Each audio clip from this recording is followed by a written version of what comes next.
কিছু টিপস আছে যেগুলোকে 7 দিনে 1 দিন ফলো করে ঘরবাড়িকে আমরা পরিষ্কার পরিচ্ছন্ন করে নিতে পারি, সাথে নিজেদেরও কিন্তু পরিপাটি রাখতে পারি। আজ সেই টিপসগুলো নিয়েই আপনাদের সাথে কথা হবে। আশা করছি আমার পুরো ভিডিওটা জুড়েই আপনারা থাকবেন। শুধু বাড়িঘর পরিপাটি নয়, নিজেকে পরিপাটি রাখাটাও কিন্তু অত্যন্ত জরুরি। একটা নির্দিষ্ট বয়সের পর নিজের যত্ন নেওয়াটাও খুবই প্রয়োজন। আসসালামু আলাইকুম, কেমন আছেন সবাই? টেস্ট অ্যান্ড টেলস উইথ সালমার একটি নতুন পর্বে আপনাদের সবাইকে অনেক অনেক আমন্ত্রণ জানাই। কিছু টিপস নিয়ে এসেছি আপনাদের মাঝে, যে টিপসগুলো সপ্তাহে 1 দিন কষ্ট করে ফলো করলে বাকি সময়গুলোতে আপনারা মোটামুটি নিশ্চিন্তে থাকতে পারেন। বর্ষার সিজনে পোকামাকড় একটু বেশিই হয়, দেখবেন চালে পোকা ধরে যাচ্ছে, ডালে পোকা ধরে যাচ্ছে। এছাড়া যে কোনো জায়গায় পানি জমে গেলে সেখানেও পোকা ধরে যাচ্ছে, কিংবা মশার ডিম হচ্ছে। তো এই জিনিসগুলোতে একটু সতর্ক থাকবেন। এই যে সিঙ্কে আমি এখন যেটা ধুচ্ছি, আমার খালাকে দিয়ে যেটা ধুয়ে নিচ্ছি, সেটা হচ্ছে থালা বাসন রাখার র্যাক। এর একটা নিচের যে ট্রেটা আছে, প্রায় দেখা যায় ওটার মধ্যে পানি জমে গিয়ে ছোটো ছোটো পোকা হয়। আপনি 7 দিনে 1 দিন যদি সেটাকে বের করে ফেলে ভালো করে ধুয়ে মুছে একটু শুকিয়ে ব্যবহার করেন, দেখবেন এই জিনিসটা আর হবে না। কিন্তু দীর্ঘদিন, মোটামুটি যদি 15-20 দিন আপনি এটাকে না পাল্টান কিংবা বের করে পরিষ্কার না করেন, তখনই দেখবেন এখানে এক ধরনের পোকা হয়ে যায়, যেটা সত্যিই খুব অস্বাস্থ্যকর এবং খুবই ইরিটেটিং। আমি এই জিনিসটা একদম পছন্দ করি না। তো আগে আমি এই কাজটা নিজেই করে ফেলতাম, এখন সময় সুযোগের অভাবে সেভাবে করা হয় না। আজকে খালাকে বলেছি পুরো র্যাকটা সব কিছু একদম ভালো করে আমাকে পরিষ্কার করে দাও, আর নিচের ওই তাকটা ওটাকেও পরিষ্কার করে একদম বারান্দায় বাতাসে দাও, যাতে ভালো করে শুকিয়ে যায়। এটা আমার দ্বিতীয় টিপস। যে ওষুধগুলো রেগুলার খাওয়া প্রয়োজন, যেমন আমি রেগুলার ক্যালসিয়াম খাই, মাঝে মাঝে গ্যাস্ট্রিকের ওষুধ খাই, মাঝে মাঝে নাপা খাই, এবং আরেকটা ওষুধ যেটার ব্যাপারে আমার হাজব্যান্ড সবসময় আমাকে তাগিদ দেয়, সেটা হচ্ছে একটা ভিটামিন ডি এর কোর্স। তো এই ওষুধগুলোকে আমি সবসময় আমার হাতের কাছে রাখি। অন্যরা যারা একসাথে সব ওষুধগুলো খায়, যেমন আমার বাচ্চারা যদি কোনো ওষুধ খায়, আমার হাজব্যান্ডের যদি যেগুলো লাগবে না রেগুলার, এরকম ওষুধগুলোকে আমি একটা আলাদা বাক্সে রাখি। আর আমার ইউজের ওষুধটা, এই যে সালমারিন বক্স, সেটা আমি আমার মতন করে রাখি। এটা আমার যাতায়াতের পথে যখনই সময় সুযোগ হয় তখনই আমি খাই। আর এছাড়াও এই যে এরকম যে ভিটামিনগুলো আছে এবং ক্যালসিয়ামের যে মানে কোর্সগুলো আছে, সেগুলোকে আমি সবসময় আমার হাতের কাছে রাখি। যখনই সুযোগ হয় একটা ওষুধ খেয়ে নিলাম। এই ওষুধগুলো কিন্তু অসুখ হয়েছে জন্য না, নিজেকে ভালো রাখার জন্য।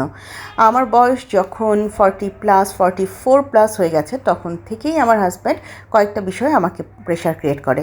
তার মধ্যে একটা হচ্ছে ক্যালসিয়াম রেগুলার খাবে, এবং 6 মাস পর পর 3 মাসের জন্য একটা কোর্স করবে, সেটা হচ্ছে 40,000 পাওয়ারের ভিটামিন ডি এর কোর্সটা করবে। এটা শরীরের জন্য খুব জরুরি, এবং আমি গত কয়েক বছর ধরেই এটা কিন্তু করে যাচ্ছি। আলহামদুলিল্লাহ, সেই জন্য বলতে পারি যে আমি এই ছুটাছুটি করছি, তারপরেও আমি বলবো আমি ভালো আছি, অন্য অনেক সমস্যা থেকে আমি ভালো আছি। আর এই ওষুধগুলো যে কেচিটা দিয়ে কাটছি, সেটা দিয়ে কেন করছি জানেন? আমাদের রেগুলার ইউজের যে কেচিটা আছে, সেটাকে দিয়ে যদি এই ওষুধের কাগজগুলো কাটেন, সেটা কিন্তু আপনার কেচিটাকে ধার করে দিবে। তো ভাবলাম টিপসের কথাগুলো যেহেতু বলতেই এসেছি, একটার সাথে না হয় আরও একটা টিপস বাড়তি দিয়ে দিই, বোনাস টিপস। ওষুধের সাথে ওষুধের খাপ কাটার জন্য যে কেচি ব্যবহার করছেন, সেটা শার্প হয়ে যাবে, আর এটাই হচ্ছে বোনাস টিপস। এবার আসছি 3 নাম্বার টিপস নিয়ে। প্রতিদিন ঘরবাড়ি পরিষ্কার করার জন্য যে প্রোডাক্টগুলো আমরা ইউজ করে থাকি, সেগুলো যদি হাতের কাছে কোথাও গোছানো থাকে, আপনার কিন্তু চিন্তা করতে হবে না কোথায় কোনটা আছে। আর তার সাথে আমি আরও এক্সট্রা 2টো জিনিস এখানে হাতের কাছে রাখছি, সেটা হচ্ছে ইউনির 2টো কলার। আমাকে প্রায়ই ইউনির নখ কেটে দিতে হয় এবং গায়ে স্প্রে করে পরিষ্কার করতে হয়, সেই জন্য ওই জিনিসগুলোও আমি আমার এই রেগুলার ইউজের জিনিসের সাথে রাখছি। ফার্নিচার পরিষ্কার করার জন্য আমি বিভিন্ন রকমের ডাস্টার ব্যবহার করি এবং ব্রাশ ব্যবহার করি। সাথে বিছানা পরিষ্কারের জন্য তো বিছানা ঝাড়ার ঝাঁটা আছে। তো এই সবগুলোকে আমি আসলে একটা বক্সের মধ্যে গুছিয়ে রাখি। আর এরকম একটা টাওয়েল সবসময়ই মোছামুছির জন্য আমার হাতের কাছে আমি রেখে দিই। এই জিনিসগুলোকে যখন আমি একটা বক্সের মধ্যে রাখি, তখন শুধুমাত্র ওই বক্সে হাত দিলেই চলে, এটার জন্য আমাকে রুমে রুমে খুঁজতে হয় না। আর আমার বাসার সদস্যদেরকেও বলা আছে, ধরেন আমার মেয়েরা যদি তাদের বিছানা গোছানোর জন্য এই বক্স থেকে জিনিসপত্র নিয়ে যায়, যায় আবার তারা এসে এখানেই রেখে যায়। তাতে যেটা হয় সবারই জানা থাকে কোথায় এই জিনিসগুলো থাকে এবং যার যেটা প্রয়োজন অনুযায়ী তারা সেটা এখান থেকে নেয় আবার এখানে এনে রাখে। এতে জিনিসগুলো এখানে সেখানে হারিয়ে যাওয়ার সম্ভাবনা থাকে না। আপনি চাওয়া মাত্র আপনার প্রয়োজনীয় জিনিসটি এই বক্স থেকে পেয়ে যাবেন।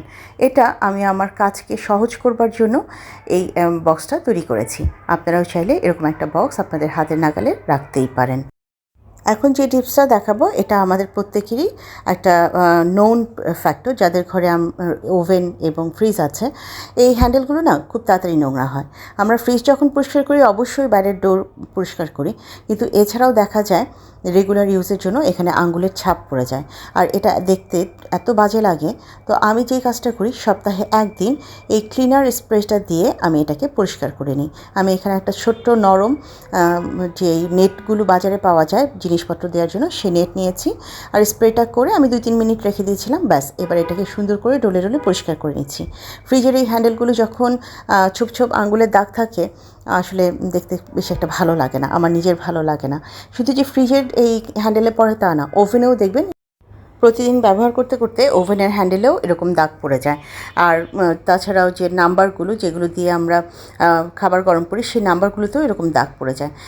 এই কারণেই আমি অন্তত 10 দিনে একদিন কিংবা 7 দিনে একদিন এরকম স্প্রে দিয়ে এই ডোরগুলোকে পরিষ্কার করে নিই। দেখুন ফ্রিজের ডোরটা কি সুন্দর পরিষ্কার হয়েছে। এখন চলে এসেছি ওভেনেরটাতে। এই দেখুন ওভেনের গ্লাসগুলোতেও কিন্তু ছোপ ছোপ আঙুলের দাগ দেখা যাচ্ছে। আমি এই পুরো এরিয়াটাতে সুন্দর করে এই মেডিসিনটা দিয়ে রাখবো, ক্লিনিংয়ের মেডিসিনটা দিয়ে রাখবো। 2-3 মিনিট রাখার পর আমি আবারও সেই নেট দিয়ে এটাকে পরিষ্কার করে নেব। আচ্ছা, এই মেডিসিনের ব্যাপারে অনেকেরই প্রশ্ন থাকে, আপু এটা কোথা থেকে নিয়েছেন? আপু এই মেডিসিনটা আমি নিয়েছি অনলাইন থেকে। অনলাইনে এই মেডিসিনগুলো অহরহ চোখে পড়ে। কিচেন ক্লিনার নামে এটা পরিচিত। আপনি ফেসবুকে কিচেন ক্লিনার নামে সার্চ করলেই এই স্প্রেটা পাবেন। এটা মেইনলি সবাই বলে যে চুলা পরিষ্কার করার জন্য, কিন্তু আমি এটা দিয়ে আমার বাসার সুইচ বোর্ড পরিষ্কার করি, এই যে এরকম ওভেন এবং ফ্রিজ এগুলোর হ্যান্ডেল পরিষ্কার করি। সোজা কথা, আপনি যে কোনো দাগ পরিষ্কারের জন্য, যে কোনো কিছু নিট অ্যান্ড ক্লিন করার জন্য এই মেডিসিনটা কিন্তু পারফেক্ট। এটা কোনো পোস্ট প্রমোশন নয়, আমি ব্যবহার করে ফল পেয়েছি সেই জন্য বলছি। 5 নং টিপস দেখানোর আগে আমি আপনাদের সাথে আমার বোনের হাতের তৈরি একটা সুন্দর ক্রাফট দেখাচ্ছি। এই যে এই ট্রেটা তো আমি বেস্ট বাই থেকে কিনেছি, আপনারা জানেন। আর এই যে ফ্লাওয়ার টপটা দেখছেন এটা কিন্তু আমার বোনের নিজস্ব হাতের তৈরি কাজ না, আমার ছোট বোনের নয়, এটা আমার কাজিন সিস্টারের। আপনাদের কারো যদি এই ধরনের হোম ডেকোরেশন পছন্দ হয়, যেখানে আপনারা মানি প্ল্যান্ট রাখতে চান, তারা কিন্তু এই ধরনের জিনিস আমার কাছে পেয়ে যাবেন।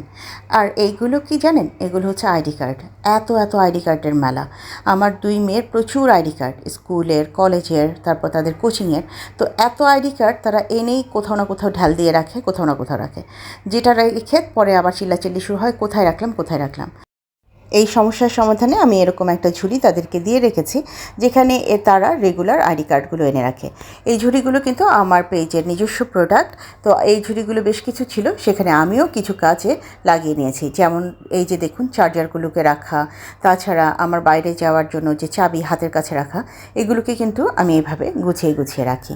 তো যে কোনো একটা সাইডে আমি এগুলোকে রেখে দিই। আমি জানি আমার চার্জার কোথায় থাকবে, আমি জানি আমার চাবি কোথায় থাকে, তো আমি জাস্ট খালি সেগুলোকে নিয়ে বের হয়ে যাই। এবার যে টিপসটা আপনাদের সাথে শেয়ার করছি সেটা হচ্ছে জায়নামাজ এবং হেজাব গুছিয়ে রাখা। প্রায়ই দেখা যায় মেয়েদেরকে যদি খুব জোরাজোরি করি, তারা নামাজ পড়ে ঠিকই, কিন্তু এগুলোকে গুছিয়ে রাখে না। এক জনের এক একটা হেজাব, এক জনের এক জায়নামাজ কোনো রকমে তারা রেখে চলে যায়। তো আমি যেটা করি, সবসময় এগুলোকে ভাঁজ করে একটা নির্দিষ্ট জায়গায় রাখি। ওদেরকে যখন একটু বেশি জোরে বকাঝকা শুরু করি, ওরা এসেই যেন সাথে সাথে নিজেদের জায়নামাজ আর হেজাবটা পায়। তা না হলে এটাও একটা নামাজ ফাঁকিবাজি করার একটা সোর্স বের করবে, যে জায়নামাজ পাচ্ছি তো হেজাব পাচ্ছি না, হেজাব পাচ্ছি তো জায়নামাজ পাচ্ছি না। আমি সেই সুযোগটা তাদেরকে দিতে চাই না বলেই এগুলোকে এইভাবে গুছিয়ে একটা জায়গায়, নির্দিষ্ট জায়গায় রেখে দিই। তারাও আর এইসব ফাঁকিবাজি করার মতন কোনো কথা আমাকে বলতে পারে না। আসলে আমি আমার তরফ থেকে চেষ্টা করি তাদেরকে ফোর্স করতে যে রেগুলার নামাজ পড়ো, কিন্তু তারা যে সেটা রেগুলার সব ওয়াক্তেই পড়ে তা আমি স্বীকার করব না, তা আমি বলবও না। তবে তারা আমার বকাবকি চেঁচামেচিতে অবশ্যই নামাজের পার্টিতে দাঁড়ায়। আজ হয়তো আমার বকাবকিতে তারা নামাজের পার্টিতে দাঁড়াচ্ছে, কাল হয়তো নিজেদের বোধ বুদ্ধি এবং বিবেকের কারণেই আল্লাহর জন্য আল্লাহর নামাজের পার্টিতে দাঁড়াবে। আমি শুধু চেষ্টা করে যাচ্ছি। এখন যে টিপসটা নিয়ে কথা বলছি এটা আমার অন্যান্য অনেক আপুরাই অলরেডি এই কাজটা করেন, আমি আমার মতন করে করছি সেটা দেখাচ্ছি। সেই যে আমি টেবিল ক্লথ এবং ডিপ ফ্রিজের উপরে কভারগুলো ধুয়ে নিয়েছি, এগুলোকে আয়রন করতে দিব, তবে এগুলোকে এখন না, পরে আয়রন করতে দিব। আমি এই দুটোকে একসাথে রেখে দিলাম। এছাড়াও আমি কিছু চাদর ধুয়েছিলাম, সেগুলোর বালিশের কভারগুলোকে চাদরের মধ্যে এভাবে দিয়ে তারপর আমি রোল করে করে রাখি। এতে যেটা হয়, আমি কখনো কখনো আমার মেয়েদেরকে বলি তোমরা তোমাদের বিছানার চাদরটা চেঞ্জ করো, তো তখন তারা কোথায় চাদর, কোথায় বালিশের কভার, এগুলো খুঁজতে খুঁজতে আমার মাথা খেয়ে ফেলে, মা এটা কোথায়, মা ওটা কোথায়। তো সেই ঝামেলার থেকে নিজেকে খানিকটা রিল্যাক্স করার জন্য যে কাজটা আমি করেছি সেটা হচ্ছে প্রত্যেকটা চাদরের ভিতর এইভাবে আমি বালিশের কভার দিয়ে দিয়ে রোল করে রাখি। তো তারা যখনই যেটা বের করছে সেটার সাথেই তারা সেটার বালিশের কভারটা পেয়ে যায়। আর এটা যখন তারা পায় আমাকে আর ডাকাডাকি করে না, আমিও বেশ আরামে থাকি। এই বুদ্ধিটা কিন্তু আমি আপনাদের কাছ থেকেই শিখেছি, তবে এই বুদ্ধিটাকে আমি আপনাদের মাঝে আবারও শেয়ার করলাম, হয়তো আজকে আমার ভিডিও দেখে অন্য কেউ এই বুদ্ধিটা পাবে, আর সেই জন্যই এই টিপসটা আপনাদের সাথে শেয়ার করলাম। আচ্ছা, এবার চলুন দেখাই আমি কিভাবে এগুলোকে আমার আলমারিতে গুছিয়ে রাখি। এই যে দেখুন, প্রত্যেকটা চাদরের সাথেই কিন্তু সেগুলোর বালিশ দিয়ে রাখা আছে, শুধুমাত্র তারা যখন যেটাকে বের করবে সেটা বের করে ব্যবহার করবে, এই যা।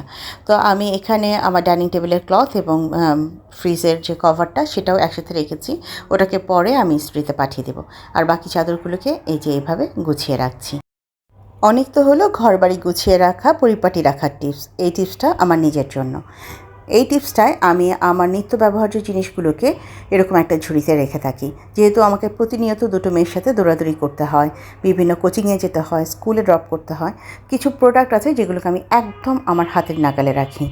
আর এই প্রোডাক্টগুলোর মধ্যে আমার রেগুলার ইউজের প্রোডাক্ট, যেমন আমার ক্রিম, আমার জন্য আমার স্কিনের জন্য যে সিরামটা আমি ব্যবহার করি সেটা, আমার নখে দেওয়ার জন্য যে আমি ড্রাই মেহেদি পাতা গুঁড়া সেটা, তাছাড়াও কটন বাড, তারপরে আমার মাথায় বেনিতে দেওয়ার জন্য যে ব্যান্ডগুলো আমি ব্যবহার করি, এগুলোকে আমি হাতের কাছে রাখি। সবচেয়ে ইম্পর্ট্যান্ট, আমি যে ব্রুজগুলো রেগুলার ব্যবহার করি, যে পিনগুলো ব্যবহার করি এবং যে হিসাব পিনগুলো ব্যবহার করি সেগুলো আমি এখানে রাখি। সেগুলো আমার হাতের কাছে থাকা চাই, কারণ আমি যাওয়ার সময় যদি সেগুলো খুঁজে না পাই আমার নিজের খুব বিরক্ত লাগে, মাথা তখন অটোমেটিক্যালি গরম হয়ে যায়। তো এই আমার রেগুলার ইউজের জিনিসগুলো যখন আমার হাতের নাগালে থাকবে তখন কিন্তু এই সমস্যাটার সমাধান হয়ে যাবে। আর তাছাড়াও যে তেলটা আমি এই মুহূর্তে ব্যবহার করছি সেটা কিন্তু আমি আমার প্রিয় আপু স্বপ্ননূরের সংসারে নূর আপুর কাছ থেকে নিয়েছি। তেলটা সত্যি খুব ভালো। এবার আসছি 10 নম্বর টিপস এবং শেষ টিপসটি নিয়ে। এটা অনেক তো হলো বাড়িঘর নিজের যত্ন নেওয়া, আসুন এবার আত্মার পরিশুদ্ধির জন্য কিছু জিনিস আমরা রেগুলার ইউজে আনি। সেগুলো হচ্ছে এই ছোটো ছোটো দোয়া। এই দোয়াগুলো আমরা অনেকে জানি, অনেক আগে শিখেছিলাম, অনেকে ভুলে গেছি, অনেকে অনেক দিন ধরে দোয়াগুলো না চর্চা করতে করতে বেমালুম ভুলে গিয়েছি। তো এই ছোট ছোট দোয়াগুলো যখন আমাদের হাতের নাগালে থাকবে, দেখবেন আমাদের চর্চার বিষয়টা তখন আরও সহজ হয়ে যাবে। আর সেই চিন্তাভাবনা থেকেই নিজের আত্মার পরিশুদ্ধি, নিজের চর্চার কারণে আমি এই দোয়ার ছোটো ছোটো স্টিকারগুলো এনেছি। এগুলো কিছু আমি আমার মেয়েদের রুমে লাগিয়ে দিব, কিছু বাথরুমে যাওয়ার দোয়া, বাথরুম থেকে বের হওয়ার দোয়া, এগুলো বিভিন্ন জায়গায় জায়গায় লাগিয়ে দিব। যখনই আমার মেয়েদের চোখে পড়বে তারা যেন একবার হলেও দোয়াগুলো পড়ে, আর এভাবে একবার করে পড়তে পড়তে একসময় এগুলো তাদের একদম মনের ভেতরে ঢুকে যাবে, তখন তারা চোখ বন্ধ করে এগুলো পড়তে পারবে। আর সেই চিন্তাভাবনা থেকেই আমি এই দোয়ার স্টিকারগুলো এনেছি। এই স্টিকারগুলো ফেসবুকে অ্যাভেলেবেল আছে, আপনারা চাইলে যে কোনো পেজ থেকে এটা নিতে পারেন। আমি আমার পছন্দ মতন একটা পেজ থেকে নিয়েছি। এবার চলুন দেখাই কিভাবে আমি এগুলো ব্যবহার করছি। যেমন এটা আমার মেয়ের বাথরুমের দরজা, এই দরজাটার সামনেই আমি এটা লাগিয়ে দিলাম, বাথরুমের প্রবেশের দোয়া। তারপর আমি বাথরুমের ওই পাশে লাগিয়ে দিব বাথরুম থেকে বের হওয়ার দোয়া। অন্তত এই দুটো দোয়া যতবার ওর চোখের সামনে পড়বে, ও পড়লে এটা ওর আস্তে আস্তে মেমোরাইজ হয়ে যাবে। এটা গেটের সামনে লাগিয়ে দিলাম ঘর থেকে বের হবার দোয়া। আর ঠিক এখনই আমি অপোজিট পাশে গিয়ে লাগিয়ে দিব ঘরে প্রবেশের দোয়া। এই জিনিসগুলো রেগুলার চর্চায় থাকতে থাকতে সত্যি একসময় আমাদের মনে জায়গা করে নেবে। আমার আজকের এই টিপসের ভিডিওটি আপনাদের যাদের ভালো লাগলো, কাইন্ডলি একটা লাইক করে ভিডিওটি দেখবেন। যদি অনেক বেশি ভালো লেগে যায় তাহলে কমেন্ট করবেন, শেয়ার করবেন। আপনাদের লাইক এবং কমেন্ট আমার পরবর্তী আরেকটি ভিডিও তৈরি করতে আমাকে অনুপ্রাণিত করে। তো আজকে এই পর্যায়ে থেকে আমি আপনাদের সবার কাছ থেকে বিদায় চাইছি। আমার নতুন বন্ধু, পুরনো বন্ধু, যেখান থেকে আমার আজকের ভিডিওটি দেখলেন, ভিডিওটি ভালো লেগে গেলে কাইন্ডলি লাইক, কমেন্ট, শেয়ার এবং সাবস্ক্রাইব করে আমাকে এগিয়ে যেতে সাহায্য করবেন। যারা প্রথমবারের মতন ভিডিওটি দেখলেন, ভালো লাগলে আমার বন্ধু হয়ে আমার পাশে থেকে যেতে পারেন। আজ এই পর্যায়ে থেকেই বিদায় নিচ্ছি। ইনশাআল্লাহ দেখা হবে আরও একটি নতুন পর্বে নতুন কিছু নিয়ে। সে পর্যন্ত সবাই অনেক বেশি ভালো থাকবেন, নিজেদের খেয়াল রাখবেন। আল্লাহ হাফেজ এবং আসসালামু আলাইকুম।